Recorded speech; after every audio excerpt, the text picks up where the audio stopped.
Dusty is not a word typically used to describe Oregon, but the lesser known east side of the state is an incredible destination for off-road and overland travel.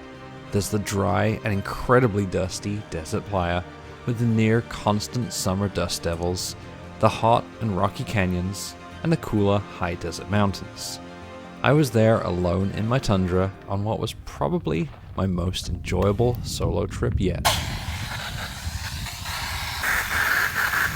I'm in eastern Oregon in the dry, high desert, and I just got done airing down because the roads here are kind of rough and washboardy, and it might look kind of plain and featureless. There's not a lot going on around me here, but apparently as you head south, it gets really pretty, and there's some really cool canyons. I was full of anticipation. I had seen beautiful pictures and video from the areas along the route that I'd put together, but I was also aware that I'd be going deep into some of Oregon's remotest land completely alone, and had been told that some of the trails I had planned would be difficult in the tundra.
This area is so beautiful, I keep wanting to put the drone up and it's holding me up. I need to stop stopping because I've got to make it down to Leslie Gulch, which is another canyon that's actually supposed to be better than this one, and then I've still got a long way to go to camp, so got to put some miles down now.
Well, I think that Leslie Gulch was just as pretty as the previous one, but it was different, so it's worth doing both.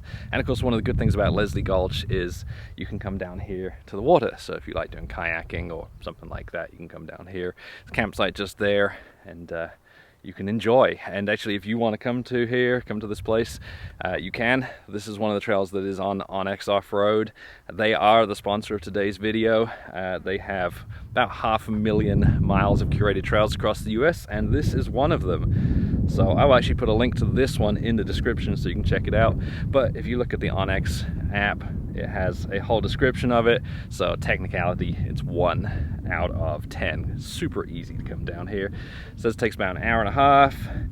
Got pictures, ratings, even the weather right now.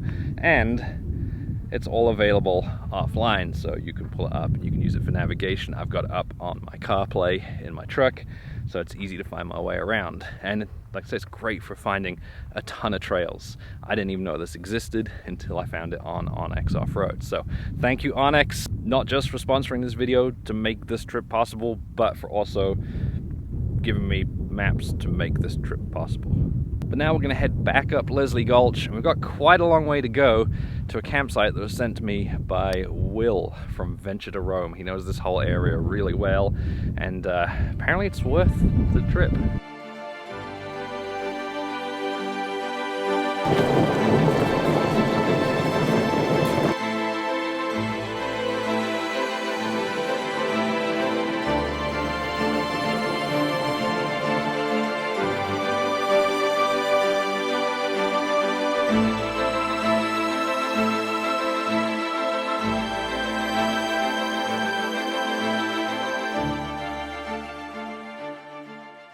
Well, this is something I have not seen before. I was driving down the road and I saw these little brown things in the road, and I kind of thought they looked like leaves, but there's like one tree right there, so obviously it's not leaves.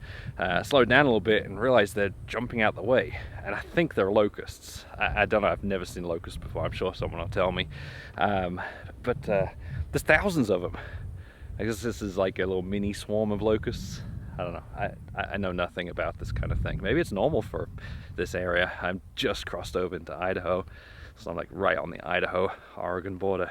But gross. It's a good thing my wife's not with me, because she'd be freaking out right now.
This spot will do nicely. This was a good recommendation from Will. Not only am I down in the canyon, I'm also right by the side of this little creek.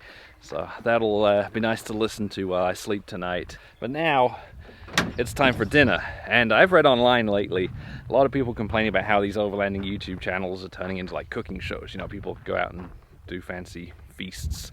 And I had one subscriber tell me, jokingly, that if he ever saw me cut up a bell pepper, he'd unsubscribe. But seriously, I'm always about quick and convenient meals. So I've got chicken Alfredo I'm just going to reheat tonight. So I won't even video it. That way you don't have to unsubscribe. And actually, if you're watching this and you aren't subscribed, I would appreciate it if you did subscribe. I really, really want to reach 100,000 subscribers. And right now, only 12% of my views are from subscribers. Everyone else is unsubscribed. So if you're watching this and you're not subscribed, you can help me reach my goal.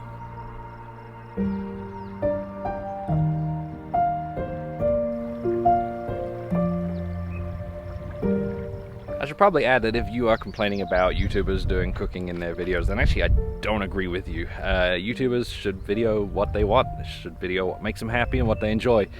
I just don't enjoy cooking.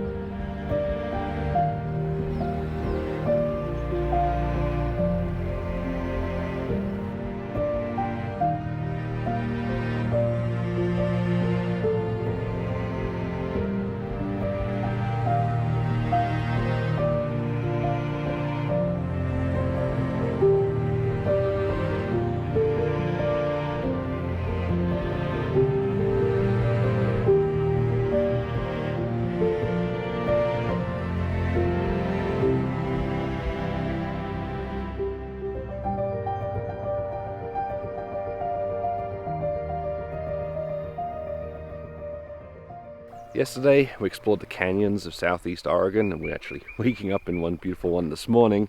Today we're going to head out to the desert and the salt flats. There are actually two ways out of here. I can go north, which follows the edge of this canyon, apparently is the easy route, or I can head south, which crosses it and goes up the other side. Apparently it's a little more difficult, a little more tricky, and I was told that the Tundra might struggle, but we're going to pack up and we'll give it a go.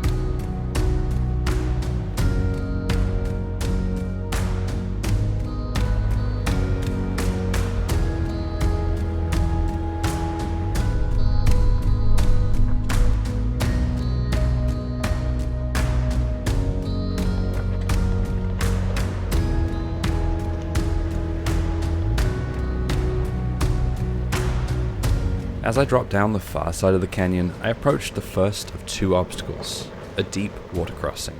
I paced it out before crossing. It was deep, but a group camping next to it said that a couple of vehicles had crossed earlier in the day with no problems.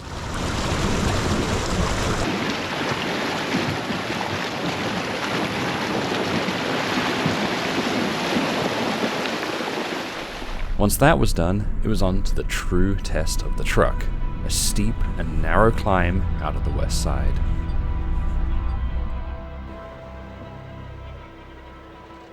The trail was tight. On the left, I had vertical rocks, and on the right, a sheer drop. There was no room to get out and check the clearance, and all that I could see on my cameras was my tire and the river below.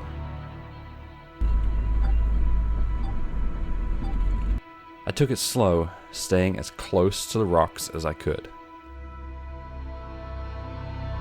As I climbed away from the edge, I came to a ledge followed by a narrow gap between two large boulders. On my first attempt, I caught my rear differential on the ledge.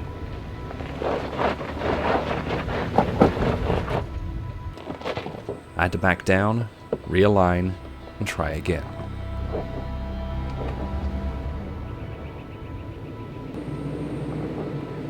Eventually, I squeezed through.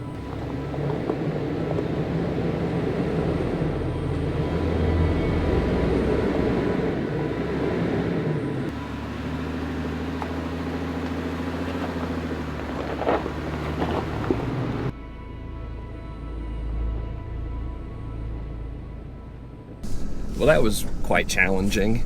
The answer is yes, a Tundra can make it up this trail, but it is really tight, and you've got to take a good line, unlike my first attempt. I think front bumper, like a high clearance front bumper, is required. I would not have made it through with the low-hanging stock thing on this. Probably also want to have skid plates and sliders, not that I used them.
I've just made it to Rome, and there is a gas station just over there behind me, so I'm going to fuel up because it's about 300 to 350 miles between here and the next gas station. So it's kind of pushing the range limit on a lot of vehicles. So if you do come out this way and you end up doing this trail and your range is under 350, then make sure you bring extra gas. Thankfully I've got the bigger fuel tank in here, so I should be okay. And I think about 50 miles of it is going to be paved between here and where the trail starts. So I'm going to air up as well, and we'll head on down there.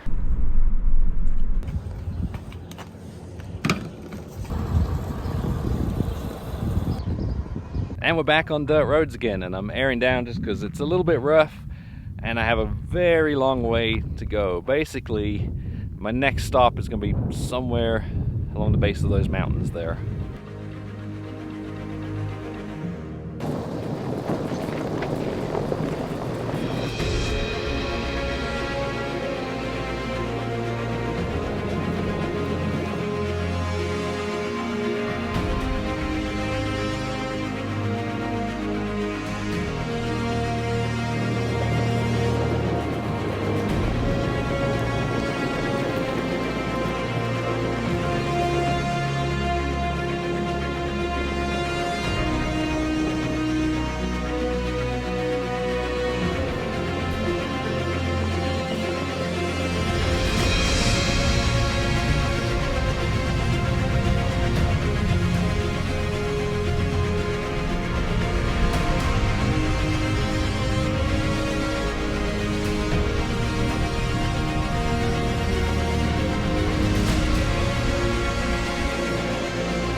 Well, we're finally climbing out of the dusty low area up into the hills, and I got out and looked at the back of the truck, and there's a pretty thick coat of dust. Like, you can't even see that my tail lights are on, license plate's completely invisible, and everything in the back is covered in dust. And I get this question quite a lot, like, do I think that some kind of cap like RSI Smart Cap would be a better idea? I'm thinking yes.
My original plan was to camp down here, but I've since changed my mind.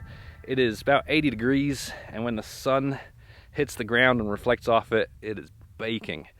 There's also a bunch of dust devils that are just constantly marching across, and actually one's just kicking up behind me over there, so it may come over our way in a minute. So instead, I'm gonna head up there to the mountains. I know there's a viewpoint up there. I'm hoping there's a good spot to camp.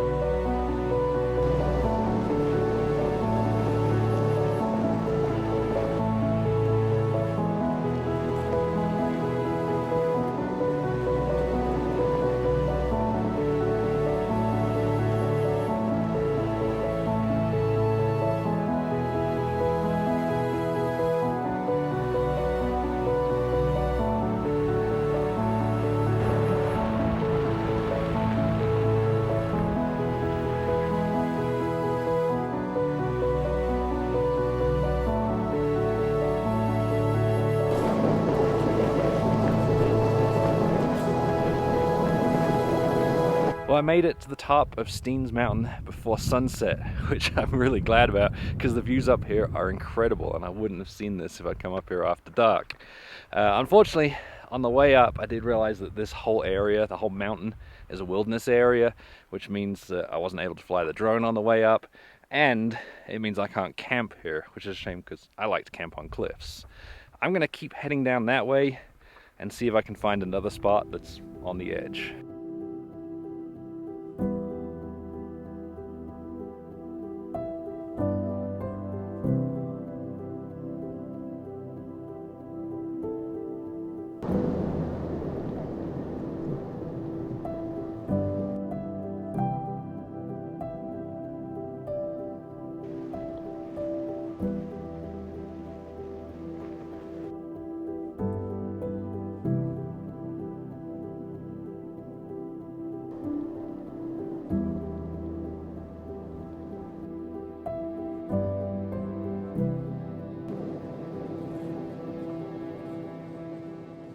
Unfortunately, I wasn't able to find any spots on the cliff, so this will have to do. I've still got good views and should be a good spot to watch the sunset.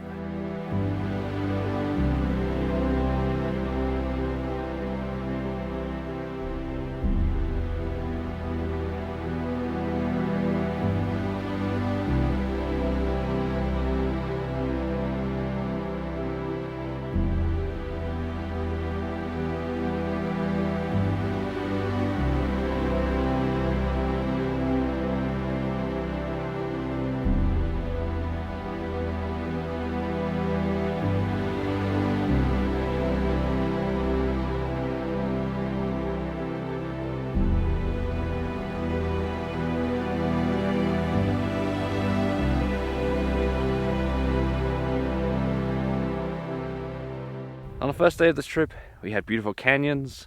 Yesterday, we had the desert and the mountains. Today, I'm heading north, down to some lava flows.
The lava flows are in an area of special geologic interest due to the diversity of the formations. There are craters, cinder cones, and lava tubes, just to name a few.